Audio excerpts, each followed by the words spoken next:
some people want to reduce fat in order to achieve their ideal body. Then where does the ideal and appear to us fat come from? Fat is sometimes associated with bad health when we talk about fat in general. Today, I'll consider fat, which is highly victimized, especially after research was published in the US. Also, I had an opportunity to talk to a researcher named McGuinness about a newly invented muffin, which may save us from the bad fats. Stay tuned.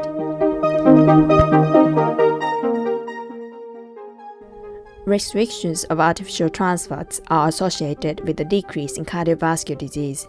A report indicates that some countries restricted the use of artificial trans fatty acid. Hospital admissions for heart attacks have decreased by 6.2% compared to the country without restriction.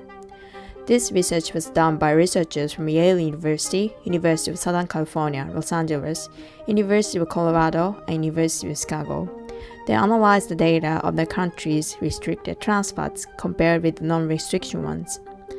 Artificial trans fats were first banned at restaurants in New York in 2006. 10 other countries initiated the restrictions between 2007 and 2011. Also, the U.S. Food and Drug Administration plans a nationwide restriction in 2018. So, do trans fats cause heart attacks? But what exactly are heart attacks and trans fats? Let's closely look at heart attack and trans fats first. After that, we're going to focus on the situation in Australia and finally about the dessert invented in Queensland, which may help us maintain health. First, heart attack usually occurs when a heart doesn't get enough blood supply. One of the examples many is when a blood vessel that carry blood to the heart is obstructed due to the cholesterol plugs, resulting on the malfunction of the heart. The damage causes symptoms of heart attacks such as chest pain, shortness of breath, lightheaded, and pale. And trans fats, which was victimized in the news, are usually produced industrially from vegetable oils. Those vegetable oils are fluids in room temperature, but by converting them into trans fats, they can stay solid in higher temperatures. Margarine, snacks, and packaged food are some of the products that can contain trans fats. Then these trans fats are blamed as a factor of heart attacks because the excessive amount of trans fats narrow the blood vessels by increasing the amount of LDL cholesterol, which accumulate plaques on the wall of blood vessels. There are some steps included, but basically trans fats increase something like a vehicle which transport cholesterol to the wall of blood vessel. This makes blood harder to go through, and when it stucks, it causes diseases such as heart attack. Because trans fats and heart attack are associated, trans fats was restricted in New York, and a restriction considered decreased the number of patients with heart attack. Let's talk about the situation in Australia. Do we have to start avoiding trans fats? Actually, Australian government has a different concern. In some countries, including Australia, governments are not as eager to restrict trans fats. In Australia, people only consume 1/5 of trans fats compared to an average American in 2004, which is 2 years before the restriction started. The government claims this is well below the World Health Organization's recommendation. But they still encourage people to limit eating foods such as many biscuits, cakes, processed meats, and other savory snacks. Those foods contain another kind of fat, saturated fat, and saturated fat is also a factor for cardiovascular disease when consumed excessively.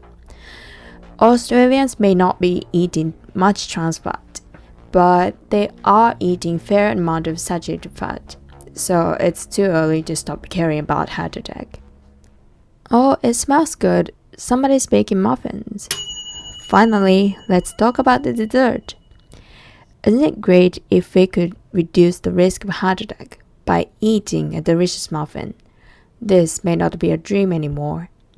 Recently, students from University of Queensland Food Science and Nutrition invented Muffin, which prevents cardiovascular diseases.